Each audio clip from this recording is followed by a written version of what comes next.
Jadi masyarakat itu harus diberi aturan kalau plastik itu harus dibuang di tempatnya. Saya membuat iklan. Iklannya apa? Yaitu iklan tentang Rawapening. Ayo jadikan Rawapening itu tempat wisata.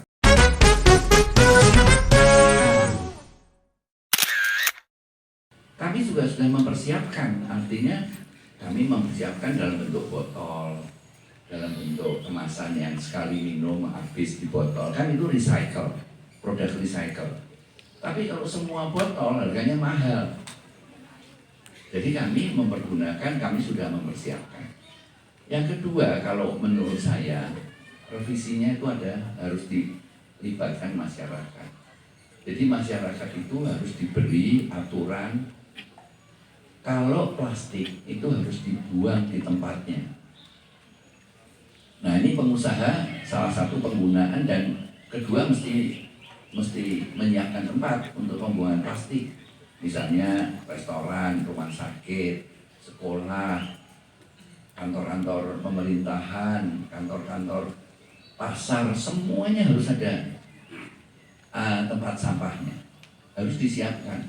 Sekarang ada, cuma hilang kabeh, tidak berfungsi semuanya.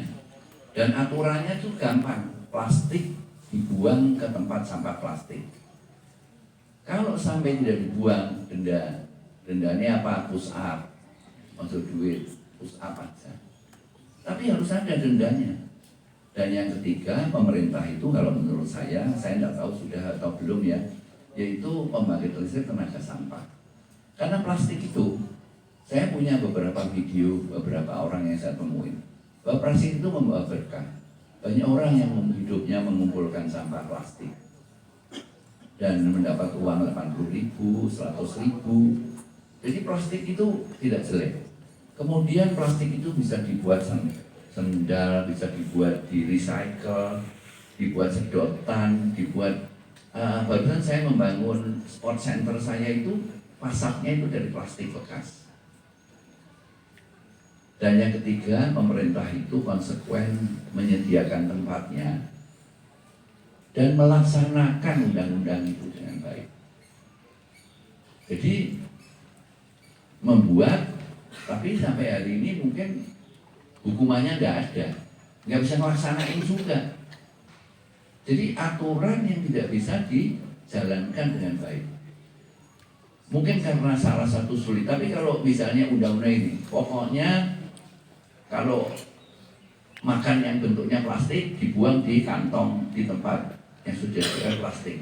Saya rasa itu terkumpul dengan baik.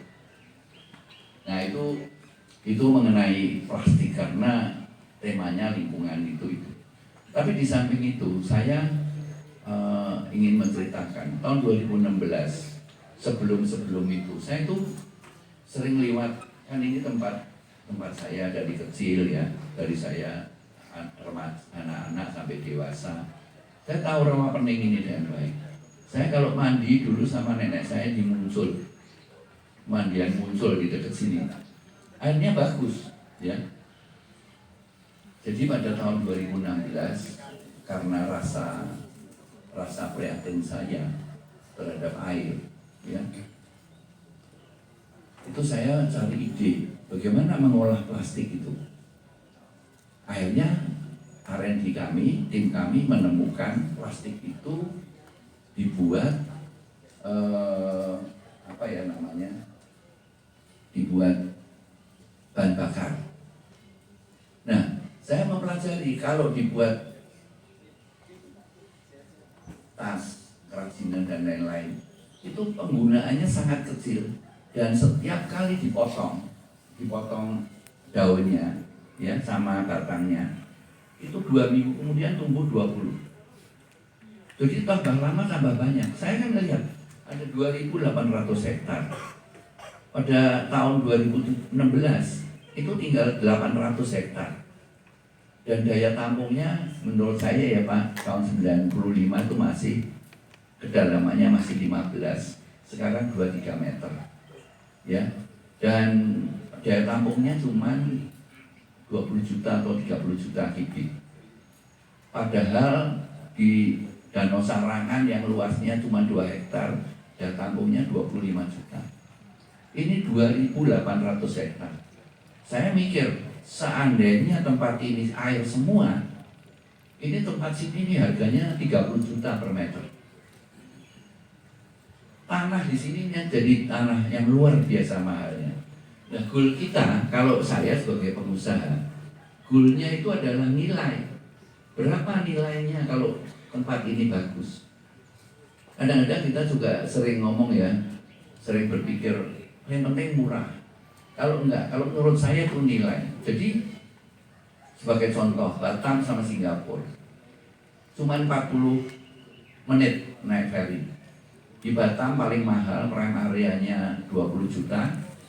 Di Singapura 3-4 miliar. Tuh. Bali, pantai Bali dan Lombok. Di Bali 20 juta per meter pantai-pantainya. Naik ferry 20 menit, 30 menit, itu pantainya cuma 400.000, 500.000, sejuta. Jadi sebenarnya goal kita itu adalah nilai. Maka itu waktu itu saya membuat Eceng Gondok. Waktu launching saya mengundang anggota-anggota DPR, masih ada foto-fotonya. Ya. Terus 2017 ketika ulang tahun sudah muncul yang 66 tahun, saya membuat iklan.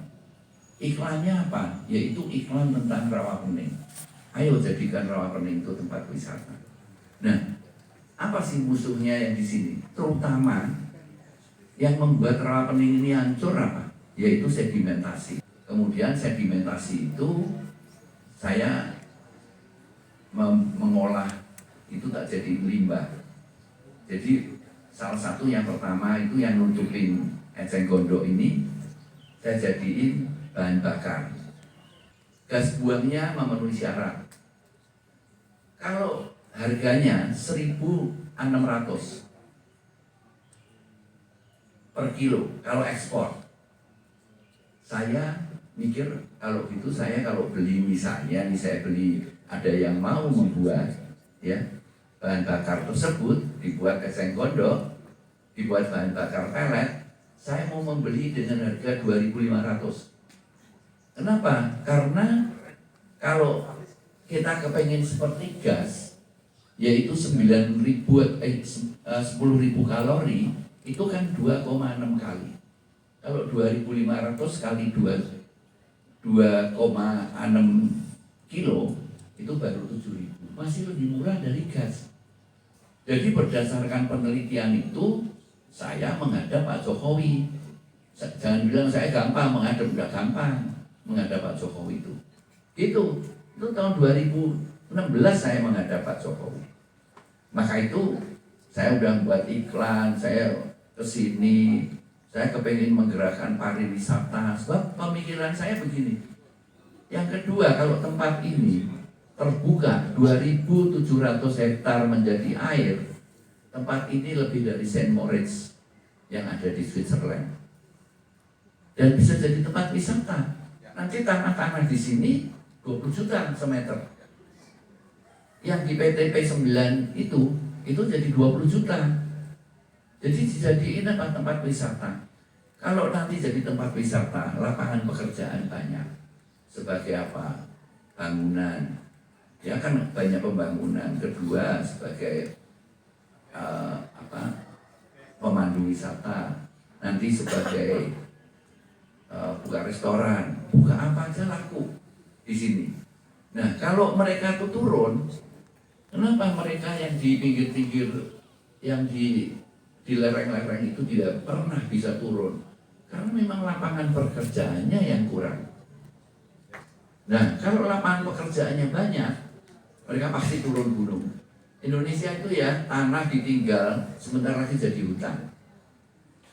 Nggak usah ditanemin, tinggal aja jadi hutan. Dan kalau nanti hutannya itu banyak, yang ikat air, yang turun airnya bersih. Kalau saya dulu ke sini, itu airnya itu bening. Sekarang kan coklat. Nah, maka itu yang pertama, supaya pertemuan ini tidak menjadi pertemuan, ya. Kalau hari ini saya datang ke sini masih sama.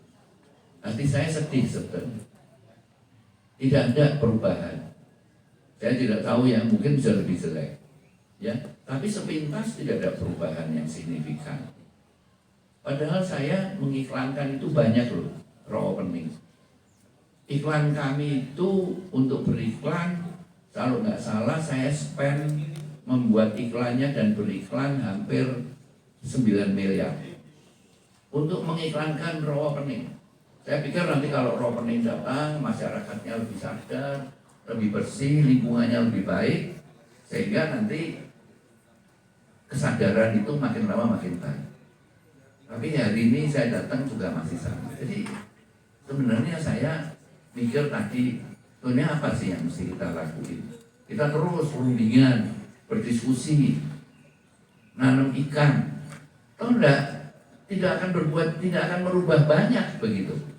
Jadi salah satu kalau kita ini sebagai masyarakat, kita ini punya kekuatan, yaitu apa?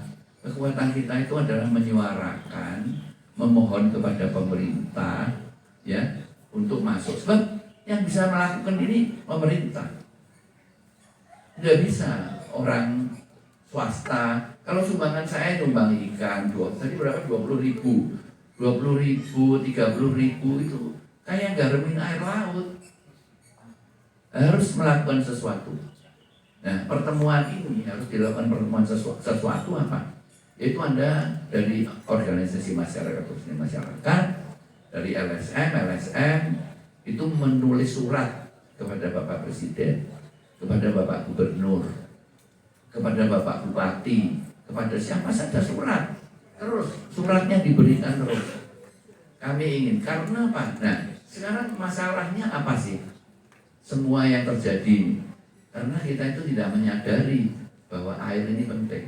Semua yang terjadi itu karena tidak menyadari.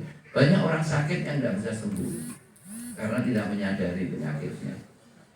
Sehingga kalau nanti di pertemuan ini, ya saya berharap nanti ada tindakan, yaitu menulis surat, ya, menulis surat kepada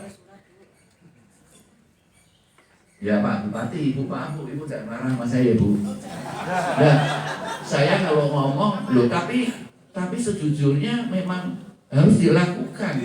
Kalau kita cuma ngasih air ikan, nanti bersih kayak tadi, apa yang ada? Nggak ada. Secara seremonial ini bagus, tapi secara kenyataan merubah ini enggak. Tapi saya kepengen Anda tahu bahwa air ini nanti akan menjadi kehidupan di masa yang datang. Minyak nggak ada artinya lagi bagi kita. Air, kalau kita punya air, kita bisa hidup, bisa beternak, bisa bertani. Ya, itu yang bisa saya sampaikan.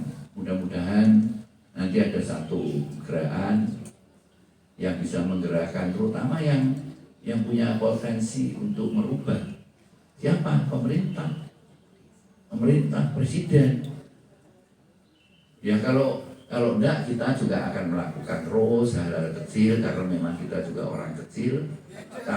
Loh, ya maksudnya kita ini kan cuma untuk rapening ini kita orang kecil Bu. Kita orang kecil, maksudnya kita akan tetap melakukan kegiatan-kegiatan. Tapi yang penting Anda ini punya suara yang luar biasa. Apalagi Fatayat NU.